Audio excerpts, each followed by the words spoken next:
So we have been shedding blood for our rights. We have shed blood in 52, we have shed blood in 59, 69, we shed much more blood in 71, and we shed blood even this time. The saddest thing about shedding blood this time was that this bloodshed was initiated by our own government, our own police, our own law enforcement. The brutality of the killings, the way people were, bodies were burnt. Today, reports are coming out how bodies are piled in trucks and burnt. I mean, this probably the last time it happened, either during the Holocaust or perhaps maybe in Pol Pot's Cambodia.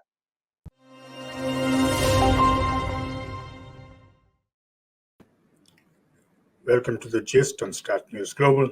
I'm Ramananda Sengupta.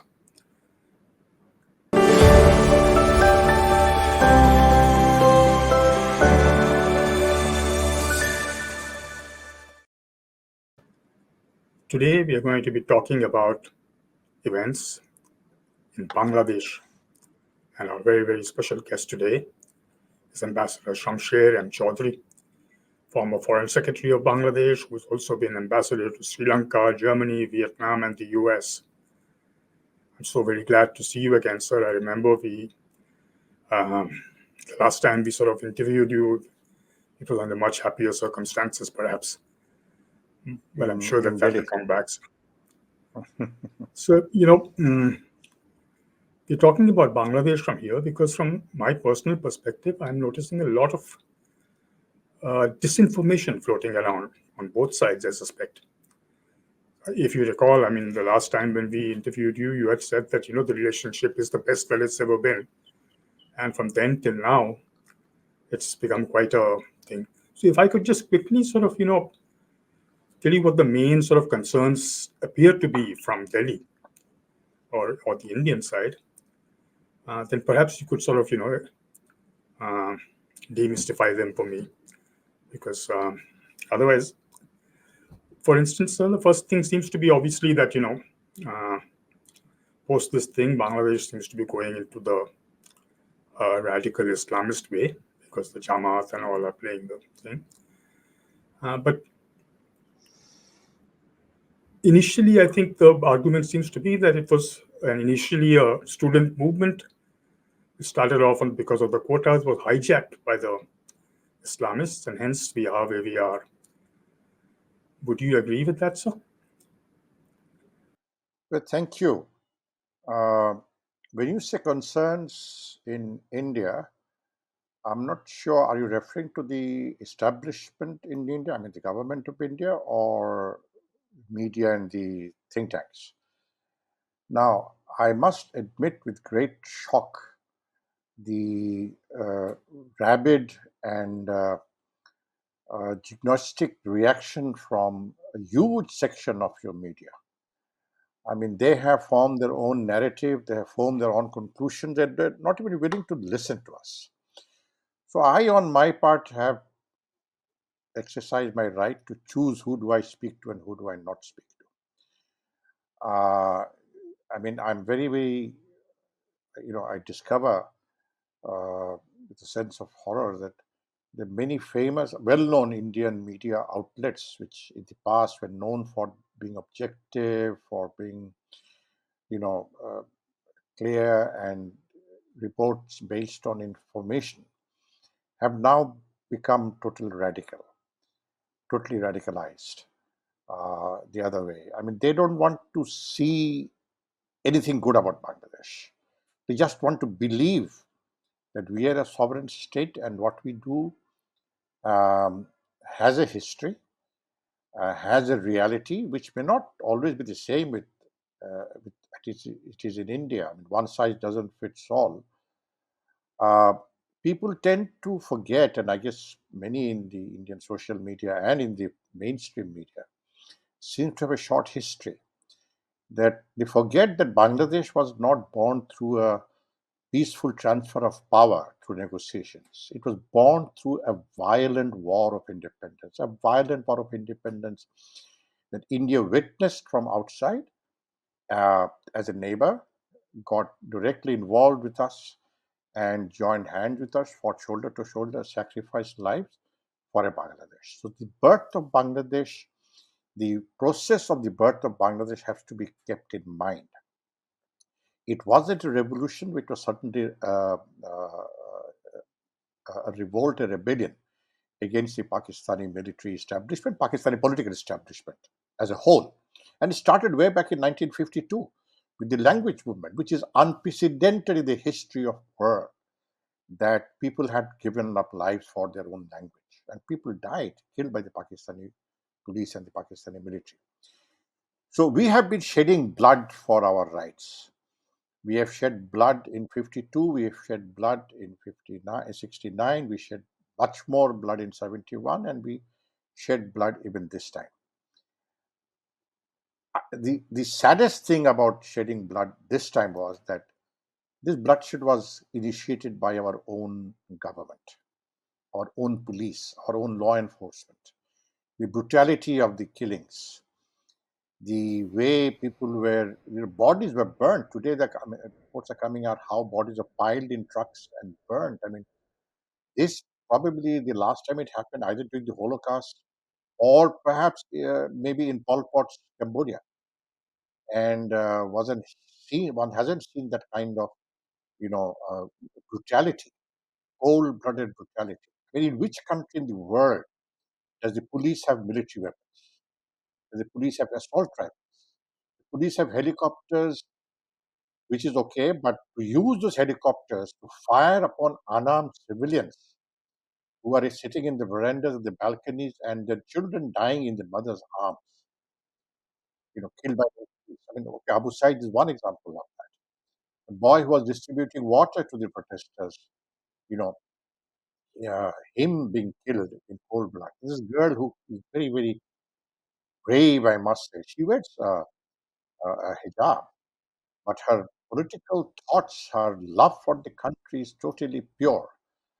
She says that where do I go? I can't go backwards because behind me I have the police. So my only way is to move forward for my independence. She said that right next to me, one of my friends was hit by multiple bullets and had died. I rushed to pick up her body. I could not because blood was coming out as if you have, when you put pinpricks in a polythene bag and water gushes out. So that's exactly how her blood was gushing out. Now, can you imagine the amount of anger it creates? And it's it only explains why Prime Minister Sheikh Hasina, who claimed to be the most popular leader in the country, had to run for her life with her sister, abandoning our entire political structure. I mean, it's like a commander in the battlefield running for his own life, leaving his troops to die. No leader actually does that.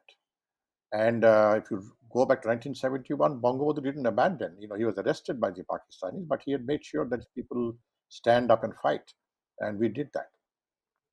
So when that kind of extreme brutality is unleashed on unarmed people who are protesting for something very just and very justifiable, in physics, there's a thing called every action has an equal and opposite reaction.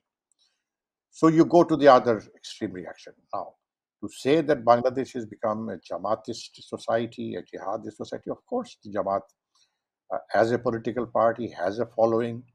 It could have taken advantage or could have exploited the situation that was already in the field, because they are a very organized force, no doubt about that. They are a very, it's like a cadre based political platform. I wouldn't call it a political party, that's a political platform, like in the old days, communist parties used to be.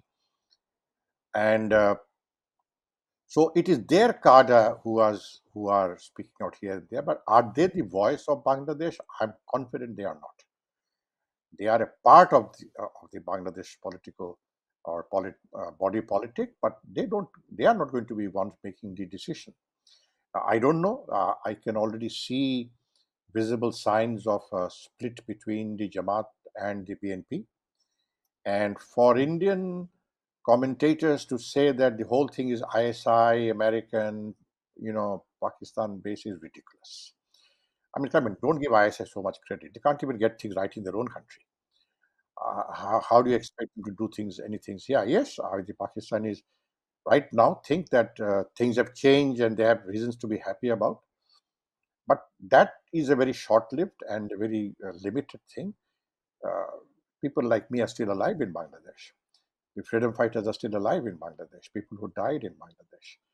And Hasina being the son of Sheikh Mujibur Rahman to have used her own police to kill unarmed people. And look at these evidence of corruption that is now coming out, even in the military, which enjoyed wide respect among the people in general. So it has taken 15 years for us to reach this level of rot, and it will take time. It will not happen overnight. You can't change things in 15 days. What has been damaged in 15 years. So one has to wait and see which way things move. I mean, Professor Yunus is anything but a radical Islamist. The fact that his Grameen Bank program uh, is targeted at the women, the disadvantaged women in the village areas, and a huge percentage of these women recipients are not Muslims. They belong to other faiths, they belong to other religious groups. So inherently, he is a non communal person. Now, this just one digression when people talk of secularism. In Bangla, it's called Dharma Nirapekkata. Now, let me ask you, does secularism as a philosophy in reality exist in any country of the world? It does not. It's a utopian thought. One can have a secularized society. We fail to make a distinction between secularists and secularism. Dharma Nirapekkata, if you look at the real Bengali meaning in the lexicon, it means you are neutral to religions. That means you're against any religion. So that can be misinterpreted that way. So the ideal thing would have been to say we are a non-communal society, which Bangladeshis have always been. We are a non-communal society. We grew up with Hindus as our friends. We went to their pujas. They came to our house in Eid, and that it still exists. So let us look for a non-communal, truly democratic Bangladesh. It is a long time. We have had so many struggles, so many ups and downs. Every time we had to shed blood for our rights, whether it was in 1952, whether it was 1969, more so in 1971, and now the latest one. 600 young people, unarmed people, have been killed by our own police, own BJP. And it's taking its toll. And there is kind of a lack of clarity, I must admit, in the body politic of Bangladesh right now, who are going to call the shots eventually. So one has to wait and see. The real test is to have a true democracy. Now, in Bangladesh, whenever we had a fair election under a non-party caretaker government, Jamaat Islami never got more than 3% of the votes. Maybe the votes have increased now. But still, they did have a lot of street power. They did have a lot of street power because they were the tactical one. They were the ones who were organized, who had commitment and conviction. And it's easy for them to reach out, increase in numbers because it takes 10 mosques for them to set up a meeting. They don't go beyond that. So one is to wait and see, and I'm confident. Now, on the other hand, the government of India has reached out, I must say, favorably. And the last week, just this past week, the Indian High Commissioner had a long meeting with our finance minister. And among the very important things to discuss are the Indian line of credit and the projects. And Yes, there was I'll assurance come all. back to that, sir. I'll come back to that, sir. But uh, do you think, from what I just heard from you, do you think it would be right to say that Hasina may have been a friend of India, but she'd lost the trust of the Bangladeshis?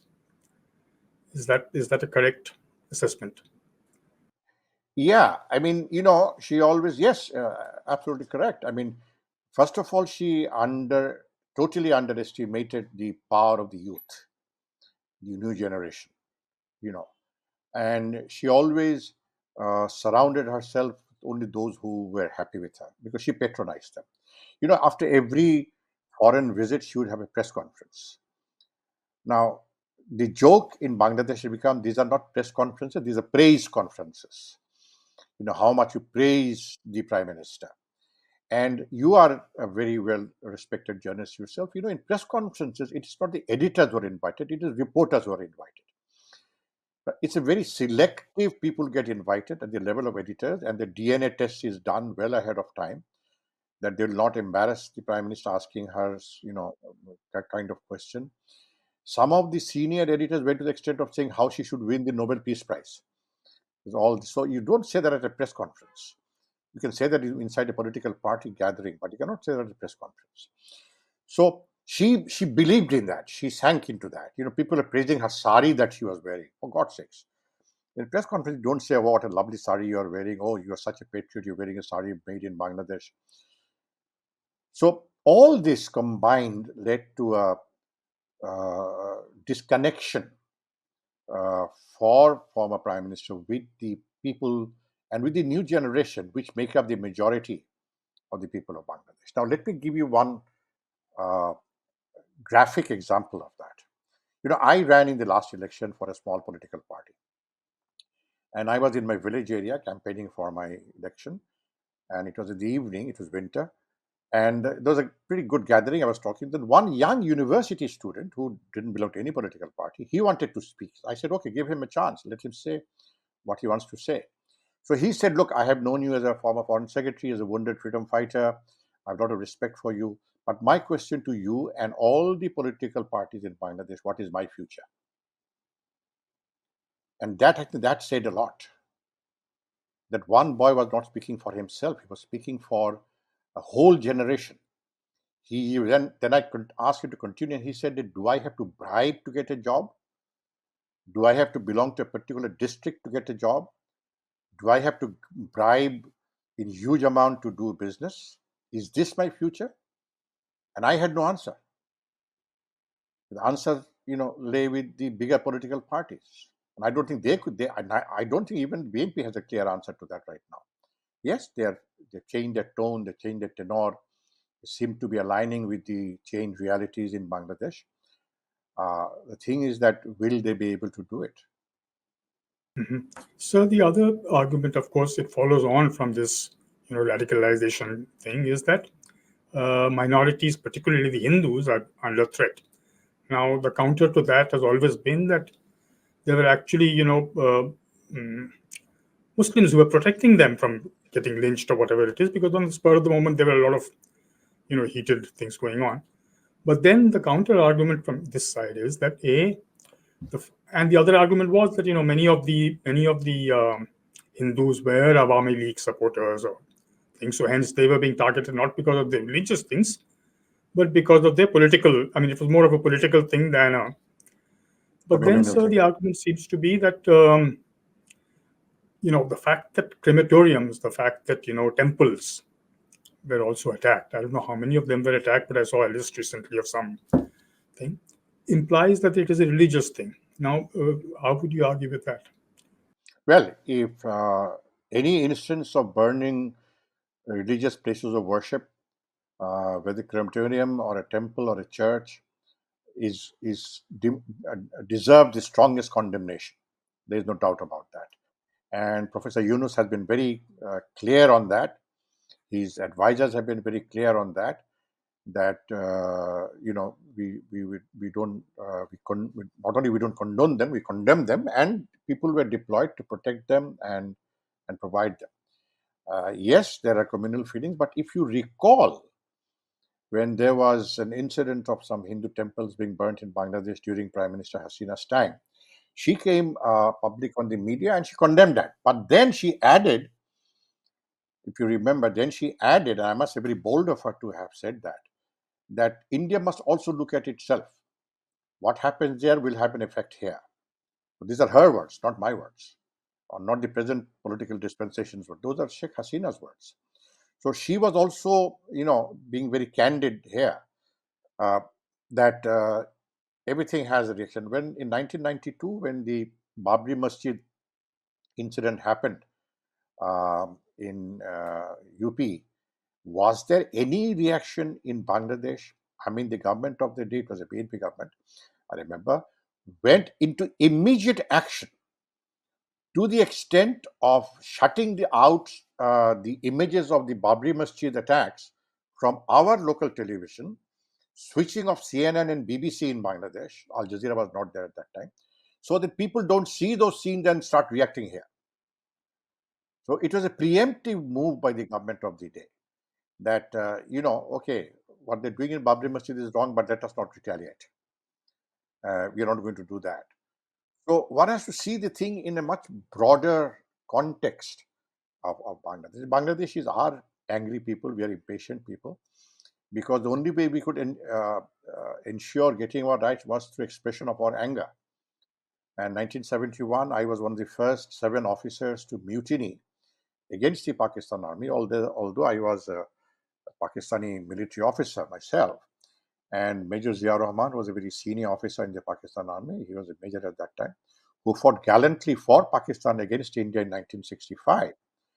And if you read the commentary from Shekhar Gupta about Zia Rahman, he said that he fought very, very bravely in Kemkaran, and he was highly recognized.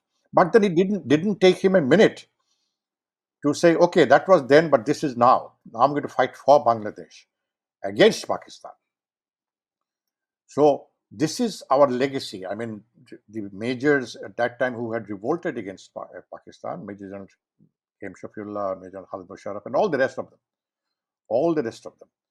all of us were commissioned in the Pakistan army, and still we didn't hesitate to revolt against them when it came to the rights of the Bangladeshi people.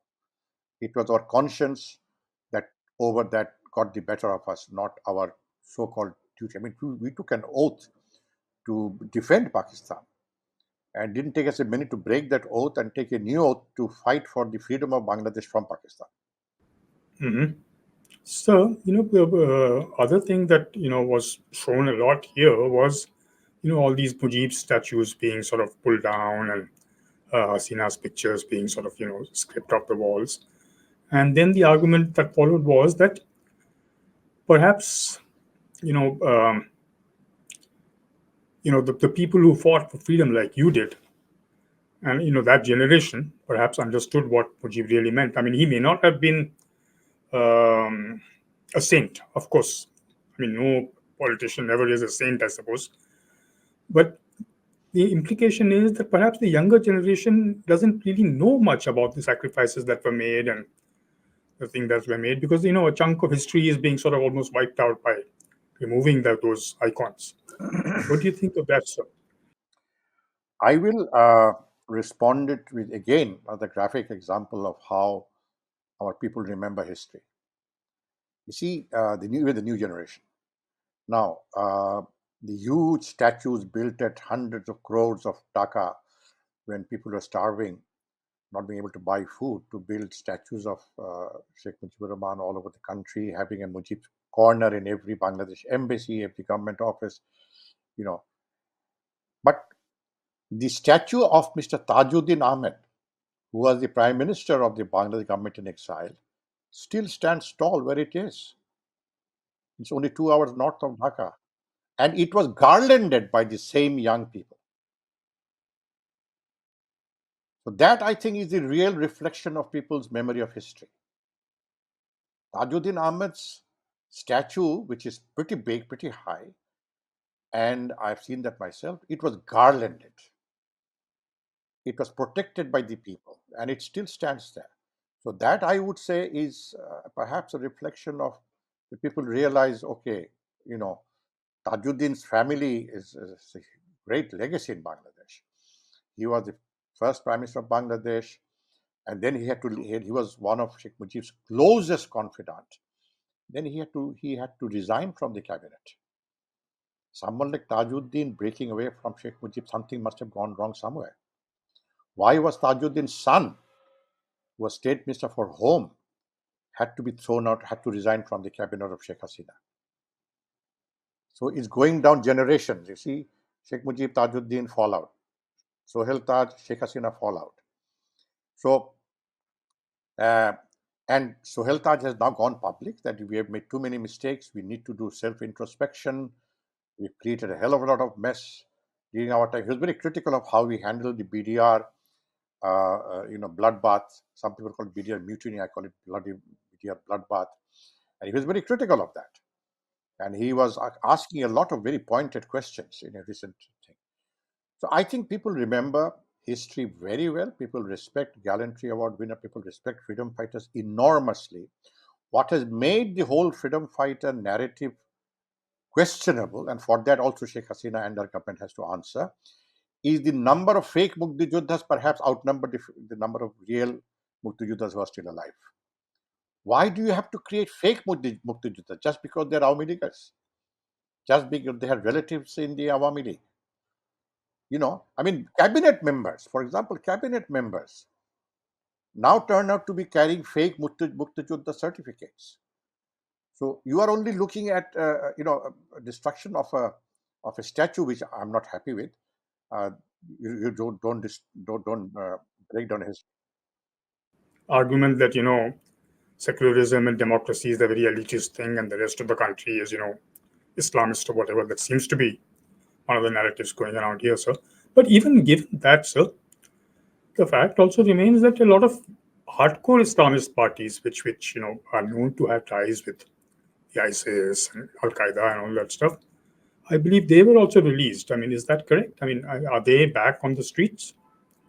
I agree with you, and I share your concern. If I note that concern in your voice, that yes, though I'm still trying to gather or process in my mind. I'll have to talk to some people to find out the real reason why do you have to release people who have records of such extremist ideologies and proven records of extremist ideologies, and uh, uh, what can be the uh, reason for that.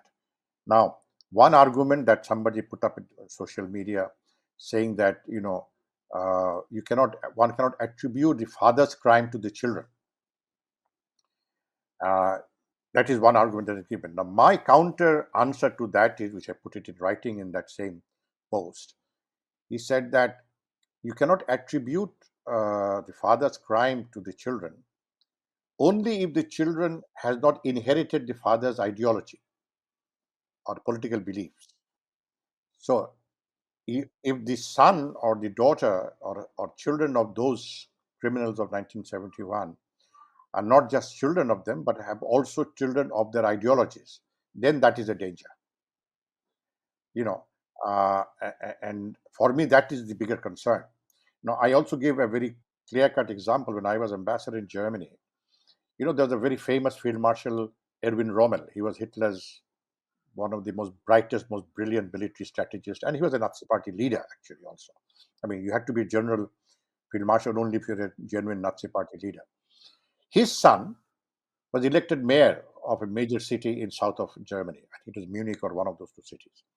But before that, he went public disavowing his father's politics, his father's ideology, the Nazi party's thing, and he said, I condemn the Holocaust. I condemn all what the Nazi party has done. I don't share any of their beliefs and ideologies. I'm a man on my own political philosophies. And people accepted that. They accepted him on his own identity, not just as the son of Edwin Rommel. It was Manuel Rommel, I think, and he won handsomely. So my fear is that I don't think the children of the leaders of those radicalists in Bangladesh have gotten rid of themselves of the ideological belief or their faiths, and that for me is something we need to watch out for. But when you say Hindus being killed, Ramananda, I mean, look at in the last what 1 week, two young Hindu girls were killed by BSF in the border. A 13-year-old girl and a 16-year-old girl. What was their crime? What was their crime? But there's no mention of that in your media. So, if a Hindu, but I don't know how many Hindus have been killed since August 5. Yes, houses have been burned, temples have been attacked initially. And there's also this horrendous fake news that Litan Das, who's one of our well known cricketers, his house was being burned. And the poor guy was seen watching this on television that his house was being burned. And then he went to Pakistan and he scored a century against Pakistan and we won that series. So, this kind of fake news propagated by some extremists of another faith in India we'll have some reaction here. The border killings, not just of these two girls, but border killings in general, run very, very, very deep in the Bangladesh society. You have shared a border with Nepal. How often do you hear a Nepalese getting killed at the border? How often do you hear a Bhutanese getting killed at the border? But why choose Bangladesh? Mhm. So the other thing seems to be, sir, that things like, I believe Bangladesh has stopped sending Hilsa to Bengal. Then somebody had protested against the national anthem of Bangladesh because it was written by a terror. All these things are also being sort of picked up here, and they're being sort of shown as um, sort of indications that the more radical forces are coming back into play. Do you think that is actually the case, or are these just See, tit for tat things that are happening? well, it is mostly tit for tat. It's mostly tit for tat. It is mostly immediate post knee-jerk reactions to some people. No, I mean, I don't say I don't agree that it's very dangerous. These are not the majority of the people. Um, No, the what I mean is larger that the section, tit for tat thing without really checking to facts, like you mentioned about the cricketer, that tends to be a yeah, bit. That's what I'm saying is scary. yeah. But who started it? But who started the disinformation? Now let's look at the other thing. Um, the national anthem, for example. Frankly, I find it a beautiful song. It's one of the finest that Tagore has ever written, and no doubt about it. And since it has been adopted as a national anthem, I will not go into a debate questioning whether we should continue it or not. I mean, okay, let it remain. There are other bigger priorities we have to face right now. The newer generation, and they are not radicals, they are students of my children's age group. They said this particular song does not represent any of the struggles we have had to gone through, starting with the language movement, the 69 anti-autocracy movement of Ayub Khan, the 1971 War of Liberation, and more recently this one. Okay, even there's no mention of the Bangladesh Liberation War or all the bloodletting that we had to do to achieve our freedom and independence. None of this is reflected in this song. That is just a thought, but I'm not going to make a big argument of changing the national anthem. I said, okay, it's a nice song. If I were in the policy making of deciding what our national anthem should be, I would look at number of national anthems all over the world, uh, which talks of the country's history, not just country's flora and fauna and its beauty and its green grass and all that. If you look at David Dijendralal Roy's song, "আমার এই দেশেতে," ধনধান্যে ধনধান্যে শিষ্য ভরা. The final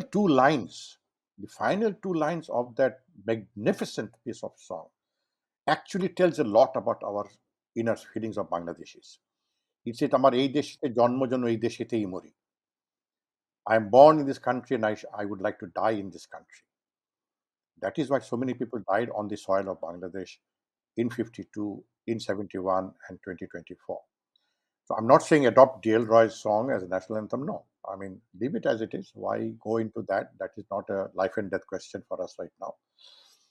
It does reflect some impact, some parts of Bangladesh, although it talks of Bangla, Amar Shonar Bangla, it doesn't say Amar Shonar Bangladesh. Only Nazrul mentioned in his poets about Bangladesh and not Bangla. Nazrul was the more rebellion of the two poets, the two great poets. And, people also ask why not one of Nazrul's songs be part of a national anthem. But I would not indulge myself in dialogue because I think there are much, much, much bigger priorities. You mentioned that the Indian High Commissioner was, you know, recently talking about lines of credit and things like that, and that to me seems to be a sort of a policy that is being adopted, which India uh, thinks succeeded with the Maldives, where you take the sort of so-called higher ground and don't let this kind of stuff actually impact regular bilateral sort of networking. Is that enough, sir? Because as you said, Hasina was. I mean, again, here we are dealing with the whatever government that comes in, and they're not talking directly to the people. I mean, that is one argument, because until that happens, I think there will still be a lot of resentment against India. And I suppose there still is. I mean, I'm told that there's a lot of anti-India feelings bubbling somewhere. How true is that? It is true. It is true. I wouldn't deny that. There is a lot of it. Yeah. Well, even before that. But you're having similar problems with Sri Lanka and with Maldives and with also. Uh, but the fact remains that I think very early on your foreign minister said that we deal with the government of the day, which India has done in the past. Uh, so that kind of positive things came out. The first telephone call Professor Yunus made after assuming office was to call the Prime Minister of India. That was the first telephone call he made to any foreign head of government. And I think Mr. Modi was one of the first foreign heads of government to actually send a message of goodwill to Professor Yunus, wishing him well and continuation of a good relationship. He also mentioned of the need for protection of minorities, which is from his political standpoint, it is perhaps natural to expect. And then he also invited Professor Yunus to a virtual meeting the next day, where other leaders of other countries in South Asia and maybe one even from beyond South Asia was there. That gave Yunus an exposure to. So these are positive initiatives that came from the Indian establishment, which were so. Uh, we are coming out of a situation where Hasina was seen as having given everything to India. She said it herself, "I've given India much more than even asked for, or I have not gotten back anything, not gotten back enough in return."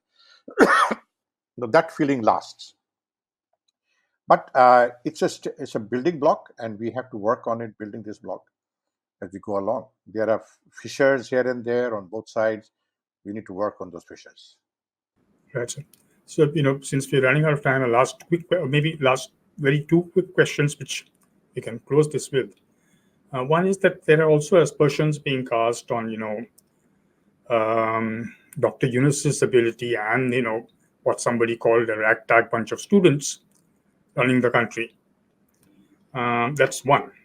And the second part, of course, is since they haven't yet come out with a, plan or what they want to do, and that sense of, uncertainty remains till they sort of announce dates for an election. Um, is this particular government taken as a possible future elected government? Do you think that's likely to happen? Definitely, definitely. Now, answer to your first question about this young student, they are the ones who died. They are the ones who were out on the streets. I mean, no political party could dislodge Sheikh Hasina over the 15 years. It is the students who did it. The younger generation, youth, girls and boys, they did it.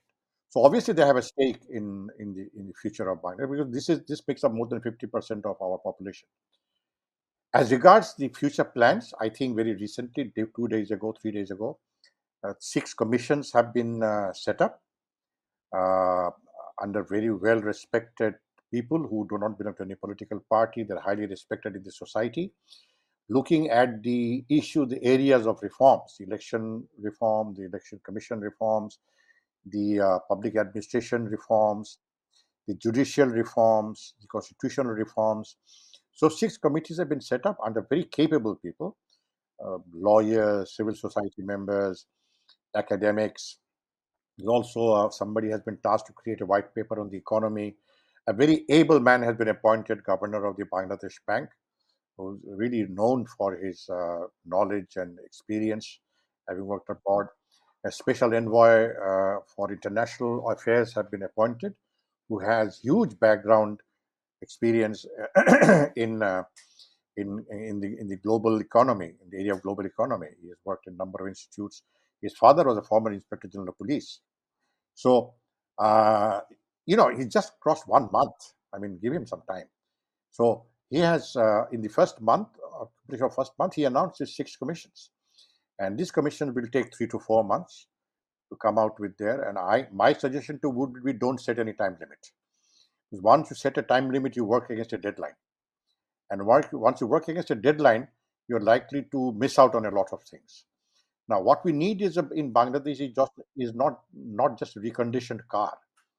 We need a complete overhaul.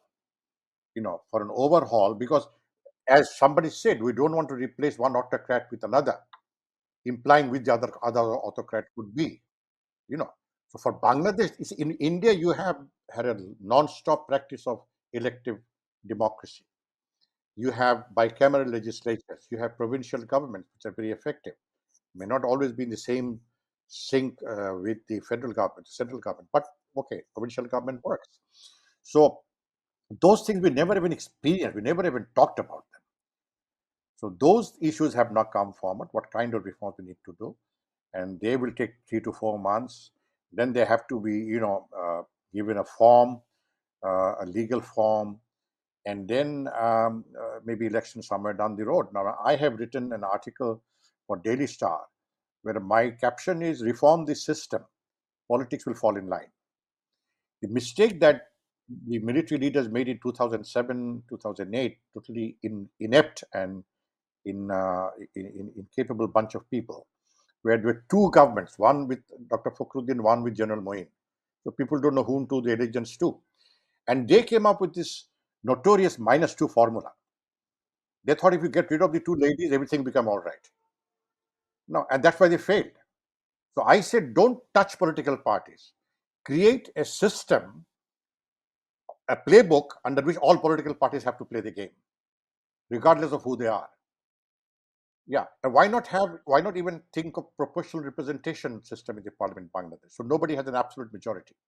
What we have suffered in Bangladesh all these years is from majoritarianism and majoritarian tyranny. So in order to check that, you create a proportional representation system like they have in Sri Lanka, or they have in some other countries, they have in the Western countries, and study those, look at those, see how much of that you can use that as a template for Bangladesh. And if you bicameral legislature, you don't have to have party loyals. I mean, your present external affairs minister, he's not a member of the Lok Sabha, he's a member of Raj Sabha. Dr. Manmohan Singh, one of your most best prime ministers, was never a member of Lok Sabha, he was a member of Rajya Sabha. So you create that scope for non-partisan, I'll not say non-political, but non-partisan people to come in and make their input. Give the civil societies a real chance. Don't look at every civil society as an enemy. And for God's sake, stop searching for an ISI behind every tree. You'll not find it in Bangladesh. This is pure Bangladesh. I think that what you suggested is a good thing. It also explains the reason why it's not imperative that you immediately have an election or do something like that. Which is I don't know if Professor Yunus or his team read my article, but the fact is that I did it after a lot of research and I took time and I said, reform the system, not the political parties. Political parties will fall in line. They'll fall in line. So that's a wonderful way to sort of start the thing. So I really had a lot of questions left, but I think we'll have to close this one because we already crossed the time limit. Thank you so very much, sir, for sort of clearing the air. It's my pleasure talking to you. I hope all the people here who listen to this understand that that the reality is very different from the narratives that are being peddled, and they should be careful about what they believe. True. And that applies to both sides. We should find a point of unity on forming a democratic, non-communal Bangladesh. If you meet that minimum threshold, then I think you have achieved a lot. Thank you so much, sir. Thank you. And I look forward to having you with us again, and in times when, again, we can go back to saying the relationship is the best it's ever been. I think we should soon have that. Thank you so again, much, sir. And I look forward to having you again with us. Thank you. Okay. Bye-bye. That was Ambassador Shamsher Chowdhury, former Foreign Secretary of Bangladesh, talking to us about the situation on the ground and warning us about the disinformation that is going around from both sides and how Bangladesh is trying to reinvent itself after a turbulent kind of a few years. I really hope you enjoyed this particular episode of The Gist, and I look forward to having you with us again. Till then, this is Ramananda Sengupta signing out.